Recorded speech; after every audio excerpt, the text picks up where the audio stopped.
ہجرت کے متعلق ہم نے درس کیا تھا کہ جہاں سے انسان کو خطرہ ہو کہ یہ دین اسلام پر باقی نہ رہ سکے گا، ان کی نسلیں بھی بگڑ جائیں گی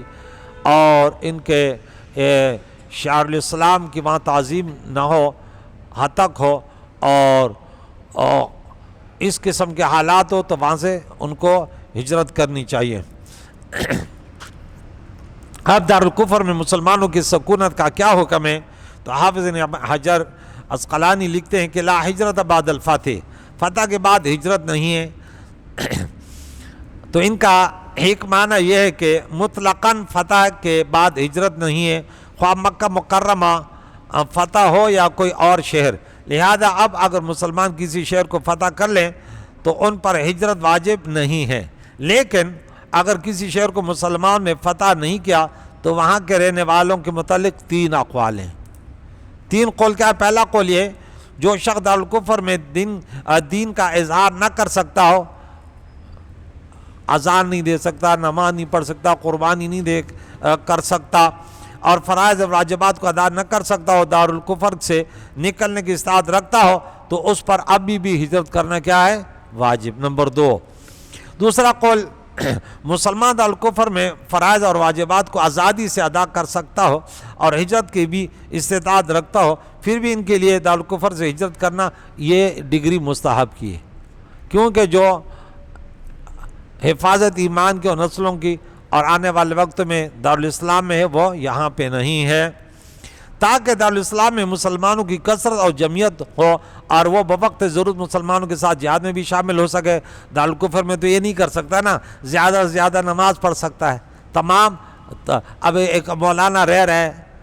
ایسے ممالکت میں، تو وہ یہ تھوڑی کر سکتا ہے کہ وہ جہاد کے موضوع پر جیسے قرآن میں کھل کر بیان کرے۔ تو پھر ایسے جگہ میں اگر اس کی کوئی مجبوری نہیں ہے تو کیا ضرورت ہے کہ وہاں رہے؟ تو مسلمانوں میں ان کے تعاون میں نہیں ہو سکتا، تو اور دارالکفر میں کفار کی بدعہدی اور فتنے سے محفوظ رہے اور کافروں کی تہذیب اور ثقافت اور ان کے معاشرے کے بے راہ روی، بد چلنی اور فحاشی کے برے اثرات سے معمون رہے، تاکہ اس سے ہجرت کرے تو معمون رہے گا نا۔ اور کفار اپنے دین کی اشاعت اور مسلمانوں کو اسلام سے منحرف کرنے کی جو کوششیں کرتے ہیں، ان کے خطرات سے مسلمان محفوظ رہیں، تو اس لیے وہاں سے نکلنا بھی کیا ہے؟ مستحب ہے۔ تیسرا قول یہ ہے، جو مسلمان قید، مرض یا کسی اور عذر کی بنا پر دارالکفر سے ہجرت نہ کر سکتا ہو تو اس کے لیے دارالکفر میں رہنا جائز ہے۔ اس کے باوجود اگر وہ تکلف مشقت اٹھا کر ہجرت کرے تو معجور ہوگا، ثواب اس کو بھی ہوگا۔ جیسے بعض پر جمعہ واجب نہیں ہے تو پڑھے گا، ثواب تو ملے گا نا۔ باجماعت نماز نہیں پڑھتا، کوئی عذر ہے لیکن پھر بھی آگا تو ثواب تو ملے گا نا۔ علامہ بدر الدین مزید ان کے اقسام لکھتا ہے ہجرت کی۔ نمبر 1، وہ جو پہلے تھا وہ حافظ ابن حجر عسقلانی شافعی المسلک ہے، اور علامہ بدر الدین عینی جنہوں نے عمدۃ القاری شرح بخاری لکھی حنفی ہیں۔ تو یہ لکھتے ہیں کہ دارالخوف سے دارالامن کی طرف ہجرت، جیسا کہ مسلمان نے مکہ سے حبشہ کی طرف ہجرت کی، یا اب ہندوستان کے مسلمان ہندو کے مظالم سے تنگ آ کر انگلینڈ، امریکہ یا مغربی جرمنی کی طرف ہجرت کی جائے، یہ ایک قسم ہے، تو یہ ابھی بھی مستحب ہے۔ اور نمبر 2، دارالکفر سے دارالاسلام کی طرف ہجرت کرنا، جیسا کہ فتح مکہ سے پہلے مسلمانوں نے مکہ سے مدینہ کی طرف ہجرت کی، یا اب باہر سے پاکستان کی طرف ہجرت کرنا۔ اسی طرح جو شخص دارالکفر میں اظہار دین پر قادر نہ ہو، اس کو دارالاسلام کی طرف ہجرت کرنا چاہیے۔ نمبر 3، قریب قیامت میں فتنوں کے ظہور کے وقت مسلمانوں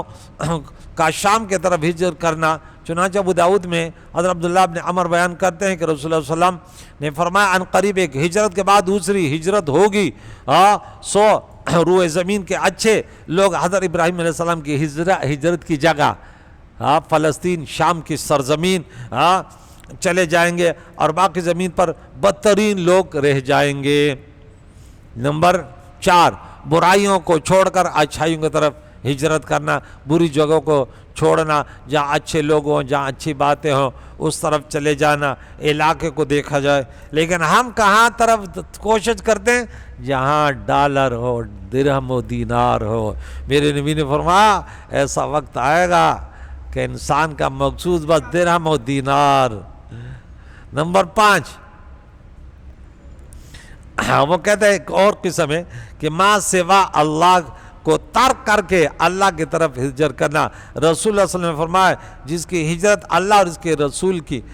طرف ہو تو اس کی ہجرت اللہ اور اس کے رسول کی طرف ہے۔ بخاری کی روایت ہے، اللہ تعالیٰ کی طرف ہجرت کرنے سے مراد کیا ہے؟ انسان اپنے آپ کو رضا الہی میں اس طرح ڈھال لے کہ اس کے دل میں ہر کام کا محرک اور داعی اللہ تعالیٰ کا حکم ہو، اور تب تقاضی شرعی تقاضوں کے مظہر ہو جائیں، تبھی تقاضے ان کے جو فطری تقاضے ہیں وہ بھی شریعت کے تابع ہو جائیں، یعنی وہ بالکل اندرونی طور پہ بالکل فنا فی اللہ ہو جائے، حتیٰ کہ وہ بمنزل حتیٰ کہ اس منزل پر آ جائے کہ اس کا کھانا پینا بھی اس نیت سے ہو کہ چونکہ اللہ تعالیٰ نے کھانے پینے کا حکم دیا ہے اس لیے وہ کھاتا پیتا ہے، کلو واشربو، ورنہ اس کو لاکھ بھوک اور پیاس لگتی وہ کھانے پینے کی طرف التفات نہ کرتا، ایسے اس کی فطرت بن جائے۔ اس مقام کا خلاصہ یہ ہے کہ بندے کے ہر کام کی نیت اور جذبہ یہ ہو کہ چونکہ اللہ کا حکم ہے اس لیے وہ اس کام کو کر رہا ہے، اور اگر اللہ کا حکم نہ ہوتا تو خواہ کچھ ہوتا وہ اس کام کو نہ کرتا۔ اس مرتبے کو اللہ تعالیٰ نے صبغۃ اللہ سے تعبیر فرمایا ہے، اور رسول اللہ صلی اللہ علیہ وسلم نے اس مقام کی طرف اس حدیث میں ہدایت دی ہے۔ اللہ کی صفات سے متصف ہو جاؤ، تو اقبال نے ایک شعر پڑھا فارسی میں، اس کا ترجمہ ہے یہ انسان کے لیے ملکوتی صفات اپنانا حتیٰ کہ مظہر جبریل ہونا بھی کمال نہیں ہے۔ اس مقام اس کا مقام تو یہ ہے وہ الوہی صفات اپنا کر اپنے آپ کو اللہ کے رنگ میں رنگ لے اور مظہر رب جبریل ہو جائے۔ اور چنانچہ بندہ اگر کسی پر رحم کرے تو کس طرح مظہر خدا بن گیا؟ تو اس لیے کہ اس کا رب رحیم ہے، اگر کسی پر غضب ناک ہو تو اس لیے کہ اس کا رب قہار ہے، ایسے شخص پر قہار فرماتا ہے، تلوار چلائے تو اللہ کے لیے، رحم کرے تو اللہ کے لیے، اور انہیں پر رحم کرے جن پر اس کا رب رحم فرماتا ہے، اور انہی پر غضب ناک ہو جن پر اس کا رب اس سے غضب ناک ہونے کا تقاضا کرتا ہے۔ اسی طرح ہجرت الی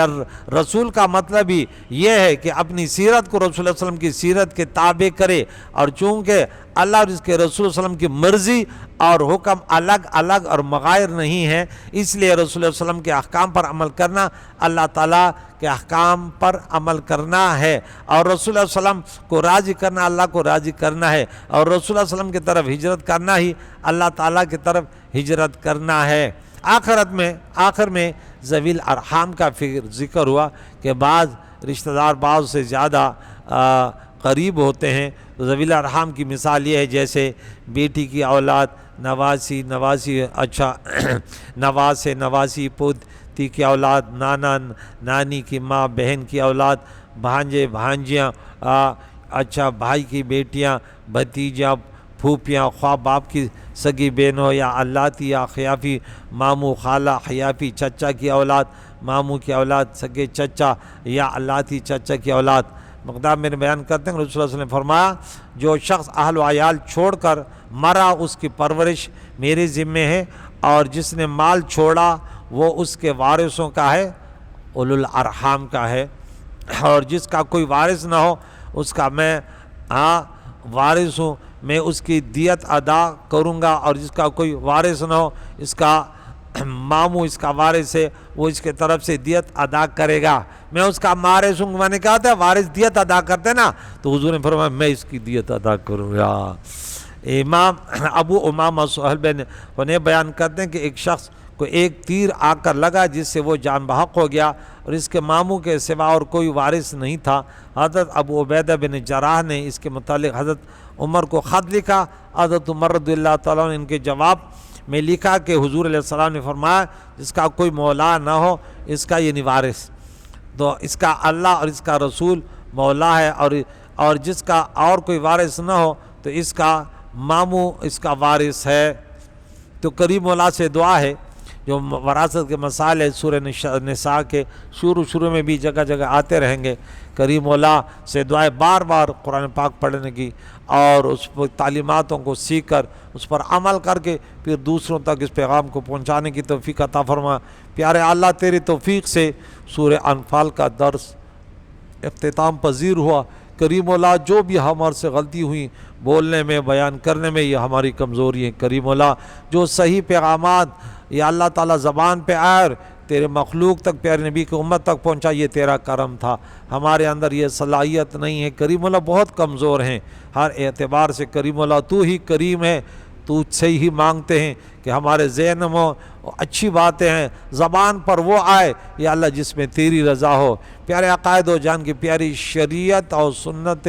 مطہرہ کے مطابق ہو۔ کریم مولا قبول فرما، کریم اللہ ہمارے گناہ کو معاف فرما۔ جتنے ہمارے سامعین یہاں پہ حاضر ہوتے ہیں درس سنتے ہیں سب کے بیماروں کو یا اللہ شفا دے، جتنے بھی مرحومین ہیں سب کو سورہ انفال کا اصالِ ثواب ہے، سب کے مغفرت فرما یا اللہ، جو قبور میں ان کے درجات بلند فرما، جو زندہ ہیں یا اللہ انہیں دین اسلام پر استقامت عطا فرما۔ فلسطین کے مسلمانوں کے لیے سورہ انفال کے اختتام پر دعا ہے، یا اللہ کریم مولا ان کی مدد فرما، کریم مولا جو 60 نمبر آیت پر کہ وَأَعِدُّوا لَهُم مَّا اسْتَطَعْتُمْ، یا اللہ تعالیٰ اسی کے